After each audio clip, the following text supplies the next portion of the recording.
Hello guys and welcome back to Time Tenshi. Last time we checked around the headquarters and bumped into Q and Rose, and this time we're going to go visit Michelle, the thirsty fart. Hey Michelle. Oh, hello Kenji. Still around, I see. Yeah? Everything alright? Just fine. Just fixing up a few things on the database before we prepare for our next jump through the time window. It takes a lot of energy and planning to make sure everything goes correctly. I see. Was there anything you wanted to know, Kenji? I can answer any questions you have. I know your grandfather wanted you to wait, but if you're up for it, I can give you a bit more detail on the workings of this lab. Yeah, actually, I was kind of wondering about a few things. Like what? Well, why did you agree to help my grandfather build this? That's an easy one. You see, I'm the eldest of the trio of girls here, and such. I've been pursuing my scientific and engineering career for a while now. I've always wanted to be a part of a bigger project and push things to their absolute limit. Sometimes that is the only way to discover new things. When your grandfather came to me, I was still over at Massachusetts Institute of Technology, getting my PhD in mechanical engineering, minoring in material science engineering. Gramps saw this as a perfect combination for his studies and asked me to help out. Don't you find it kind of suspicious that he got all girls for his project? At first glance, it is extremely suspect, yes. I had my doubts about his intentions.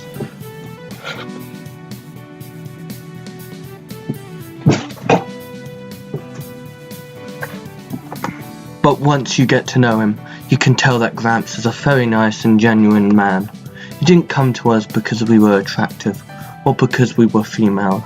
He came to us because we were some of the most intelligent in our fields across the entire world. Your grandfather, he did his research. He went for younger people as opposed to older people because he felt they had more open minds. And it was easier to get their legs open.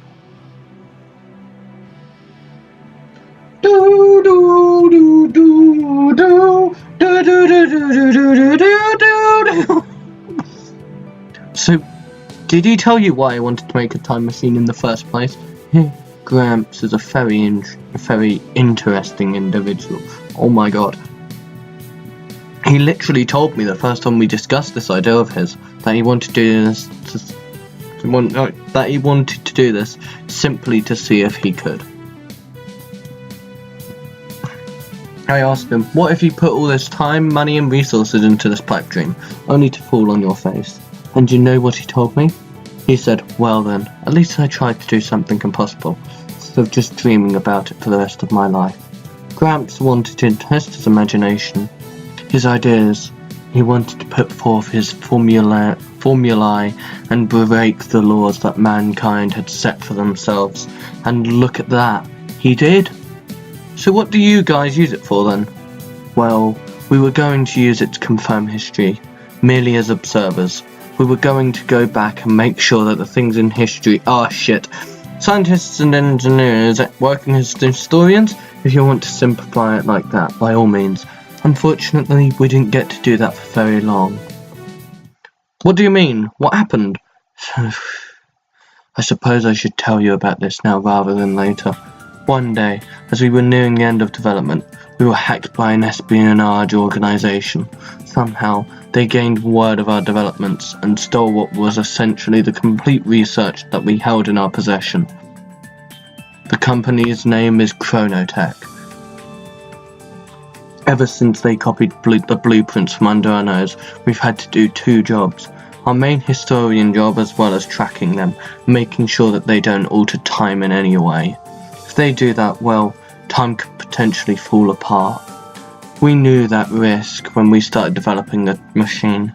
It's unfortunate that the blueprints got out of our hands before we could stop Chronotech. Oh man, how do you prevent them from doing anything? We usually cut them off in the past, use some disruptors I developed to send them back to their own time, without hurting them. Tenshi is working on getting a lock on their location in order to shut down their facility for good.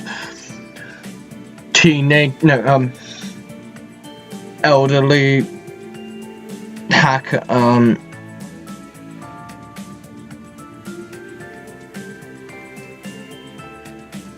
elderly gigolo hacker man. I should not have used the word gigolo. Dang it! Have you tried negotiating with them? Telling them they're dangerous? Of course they go against our words, saying that science was meant to be tested. They aren't inherently evil people. We just aren't sure whether they're responsible enough to handle time travel technology. Nor you, for fuck's sake! Well, when you think about it, is anyone responsible? See, no one's fucking responsible. Because if you give someone the power to stop anyone from being born, or just kill them, especially if they're English, someone's gonna die. Sorry, forget I said anything. Was there anything else you wanted to know, Kenji? Yeah, about what happens to people who pass through the time window. Ah, now how did I know you would ask about that? She seems wildly excited by that. She seems wildly excited by me asking.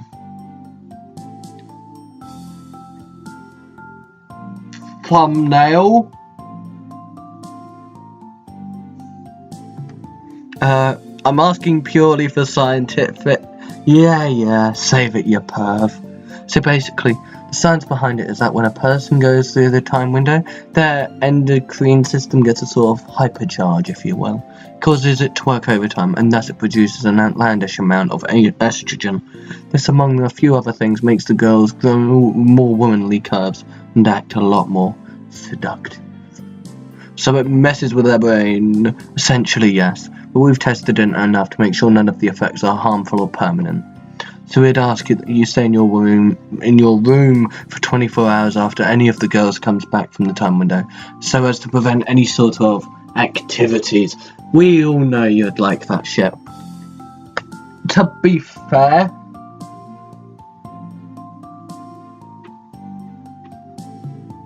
I'm not gonna make an argument for fucking the thickest thought alive. I'm not.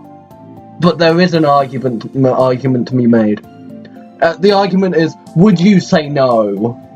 If you say no, you're gonna get raped. If you say yes, have fun. I shuffled uncomfortably as she said it, a stern look on her face. I nodded silently. Now then, anything else you want to know? I think that's all I can handle for now, Michelle. Thank you. I'm more than happy to talk about these things, Kenji. Feel free to talk to me about anything else that may confuse you. For now, go get some rest. Yeah, alright, I'll see you tomorrow. I'm exhausted. All three of them seem really nice though. And thick. And don't forget thick. They're all thick. Thick is the main thing you need to put emphasis on. It'll be nice to be around them and get my mind off things. I dressed in a loose t-shirt and some shorts and hopped into bed. And quickly passing out.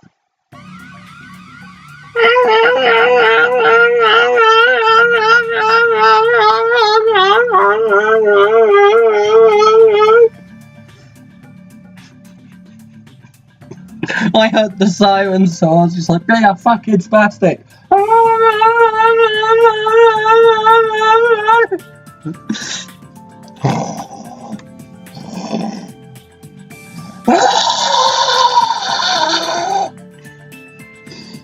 That's me when I get up in the morning. No, when I'm woken up in the morning. I heard a blowing alarm as I fell out of bed onto the floor. What the? Let's let me do that properly. I rubbed my head as I stood, heading towards the door out of the lab. Out to the lab. He sat there rubbing his head.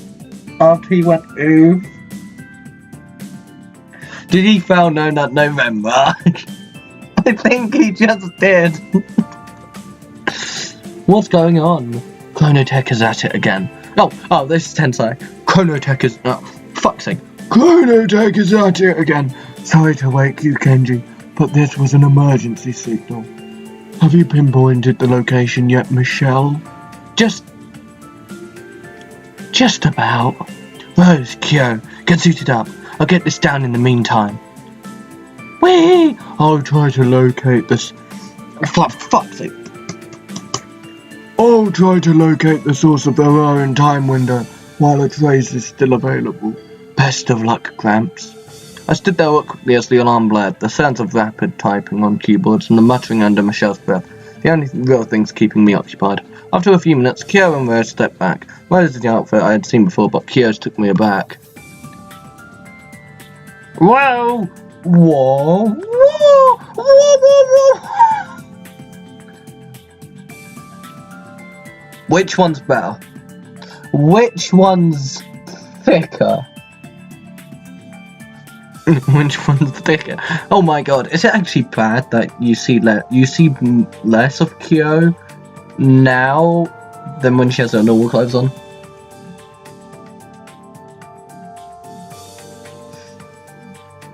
That's a problem. Kyo could tell I was looking right at her as I exclaimed my shock. She blushed. Wow, it's really flexible and I picked it out myself. No, sorry, it looks nice on you, I just wasn't expecting it, that's all. Alright, Kenji-san, if you say so. Not as if he'll be able to see it for long. Now get in there. I've got him targeted and ready for confrontation. Be careful, you two. You never know what kind of trouble they could be trying to wrestle at. She's still got a rice cracker. Fucking cracker. Oh my... Why did I say that? What are they trying to alter this time? Mid-18th century Germany, apparently trying to do something about the Silesian Wars. Ugh, always has to be war. Always has to be wars, doesn't it? War never changes. I carry a sword for a reason, Kyo. Ah, damn it, I'm getting the voices fucked up. I know, but still, can't they try to alter anything else? Apparently they want to play peacekeepers through time. I have no idea what kinds of insane plans they have, but now isn't the time to discuss it. Get going, I'll have an eye on you guys, so don't worry. Why do good girls like bad guys?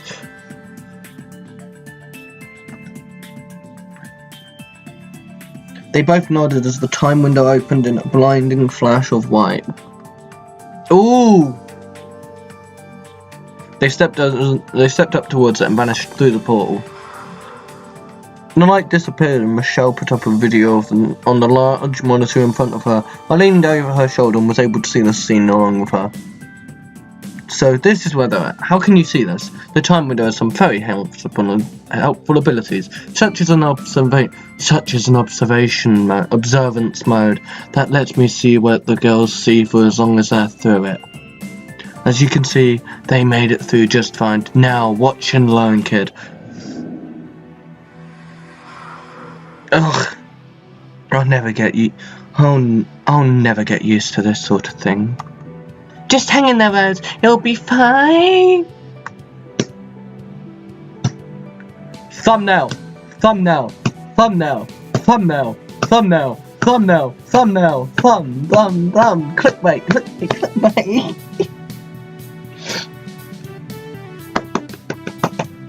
Oh, I can't punch my fucking hand tie. It hurts. Yeep.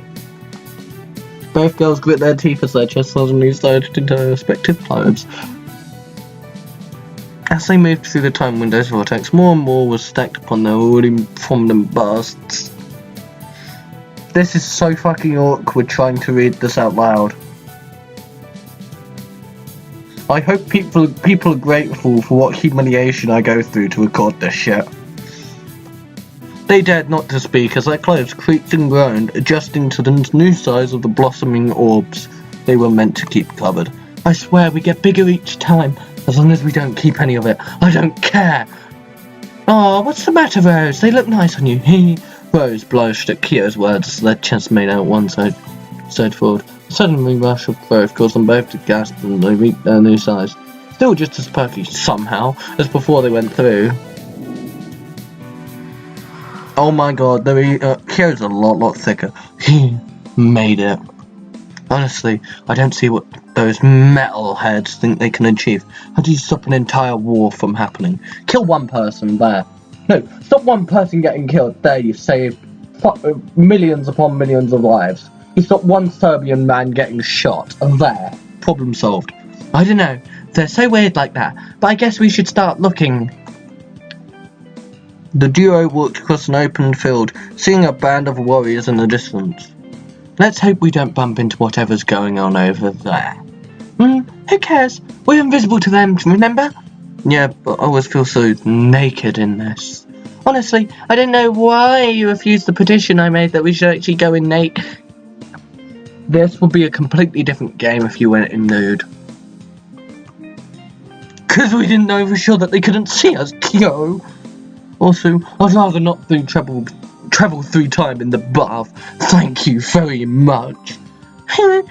I wouldn't mind, but Michelle advised against it. That explains why our outfit is skimpier than mine, and also why it stretches better when we grow. Yeah, well, enough boob talk. Can we get back to work? Where are those chronotech freaks anyway? Look who finally made it. Actually,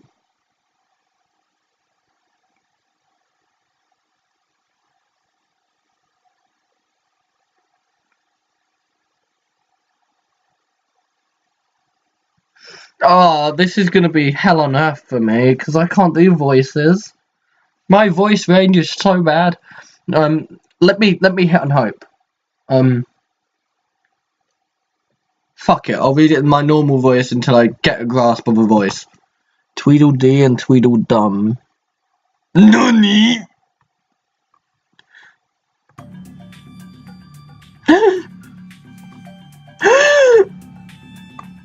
So nice to see you two, dope. Actually, I need to try to think. She's thick. She ninja. She got big tit. You see nips.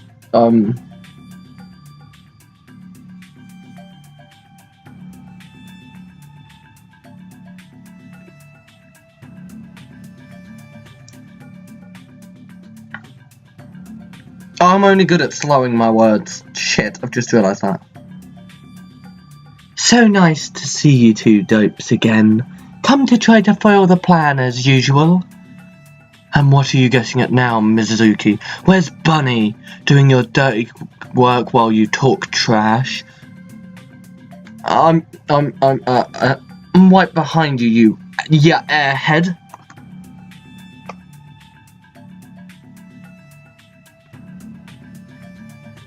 Oh my god, one of her tits is the size of Mizuki's head. What the actual fuck? Actually, thinking about it.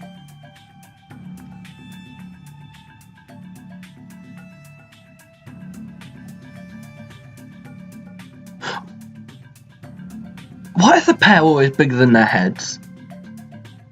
This is a problem. This is a problem. Gosh, and I thought we had gotten curvy. And I thought we had gotten curvier. If you've got it, flaunt it, right, Mizuki?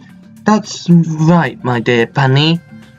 Now then. No, shit, now then, if you two would kindly buzz off, we have some work to do. Yeah, right.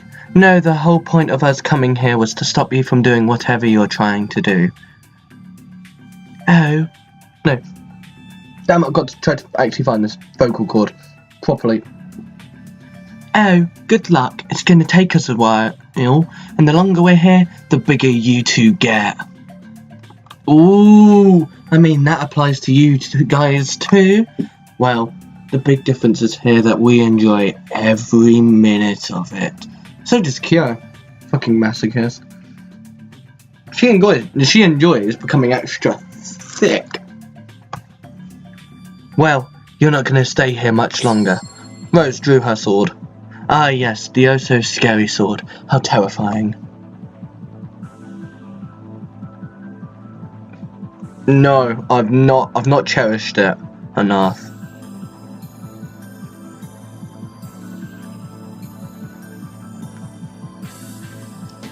That's thick. On a scale of 1 to thick, that's extra thick. I continued watching from the monitor, seeing the scene play out one bit at a time. I noticed Kyo pull out a feather duster. I wasn't sure from where, but she had one. She swiftly flicked it, a whip oh my god, she won kinky bitch. A whip stretching from the tip. Becoming as long as she was tall, it seemed to crackle with some sort of energy. You better back off and go to the time you came from. My, your power of intimidation knows no bounds. While Mizuki tended to give a very flat tone in her voice, I could sense the sarcasm all the way through the screen. They stared each other down, Mizuki pulling out some weapons of her own, throwing stars and other weapons that could have been owned by the ninjas I had seen on TV. She a thick ninja, and she got a fine ass. I'm sorry. I'm not sorry. This entire playthrough is going to be me commenting on them. It's going to be me respecting women. Oh god damn it. I'm horrible. Rose was a graceful sight, twirling around as Bunny went for a high kick. A stiletto heel, just missing the elegant knight's face. Rose's chest jostled around with rhythm. I could tell Michelle shot me a look that said, "You better behave yourself right now." He's gonna fail No Nut November. Thinking about this. To be fair. Oh shit, I've already shot myself already.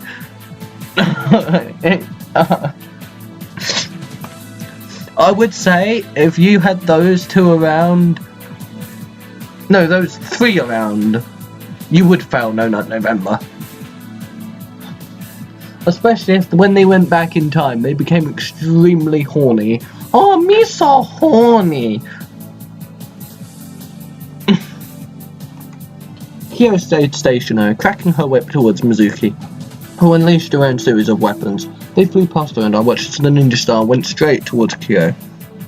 She bent backwards far enough to avoid injury, but not far enough to prevent the shuriken from whisking between her cleavage and coming to a comfortable stop, much to her embarrassment. Could see her face quickly turn a burning pink colour as she dug deep to retrieve it, before retaliating by swinging her whip above her head and thrusting at Mizuki's hand. It managed to latch onto her, and as soon as it did, Kyo squeezed the base of the duster, sending a jolt of electricity forth towards the kunoichi. You tased her! Don't tase the bitch! It managed to connect, Mizuki shrieking and shaking before seemingly falling apart. You tased her! How dare you tase us, though? Clove seemed to disappear first, and all I could do was watch the stark naked girl dissolved into nothingness. I felt a knock against my head, Michelle reminding me that she was indeed right next to me. I think she doesn't feel so good. Enjoying the show, perv. Hey, look, it's not my fault that their clothes conveniently fall off first. I mean, yeah, fair enough. That's all she had to say before turning back to the monitor to watch. I turned my attention over to Rose, who was struggling against Bunny. While Mizuki had seemed quick, she had been felled by a slight misstep. However, the taller girl seemed to be putting up a much stronger fight. Her legs were swift and kept Rose moving it quickly every second, dodging and weaving through the flurry of kicks and knee jabs that were being sent her way. So these are, if I piece this game properly right now, it is time traveling thoughts who beat up other thoughts as the tanks get extremely big. They use the power of thick and electricity to beat women.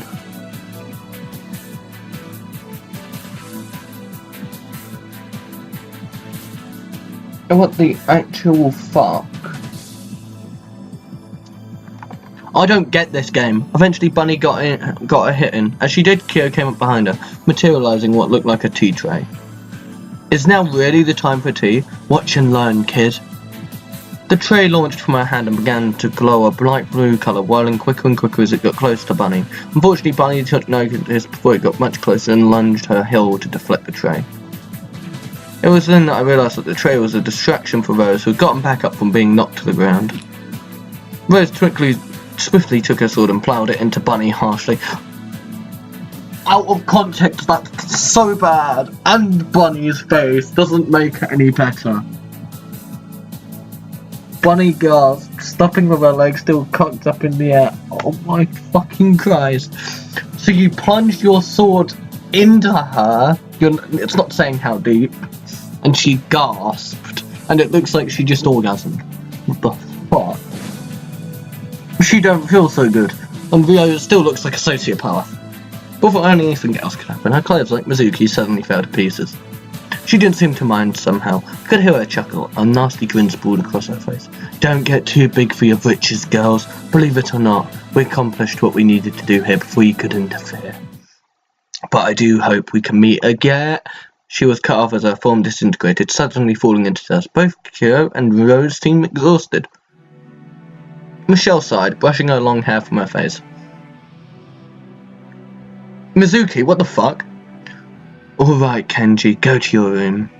What? Why? Do you really need to ask that? From how Rose was yesterday, now go to your room and don't come out until tomorrow. Why should I? Kenji, listen to Michelle. Trust me, when you don't, bad things tend to happen. I couldn't believe this. Even my grandpa was sound intimidated by Michelle. I huffed, turning towards the hall and going into my room. Yeah, well, we'll see what happens next time, Michelle.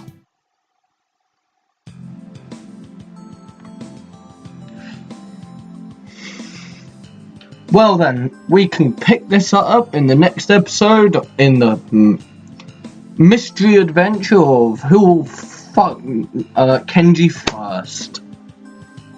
Peace.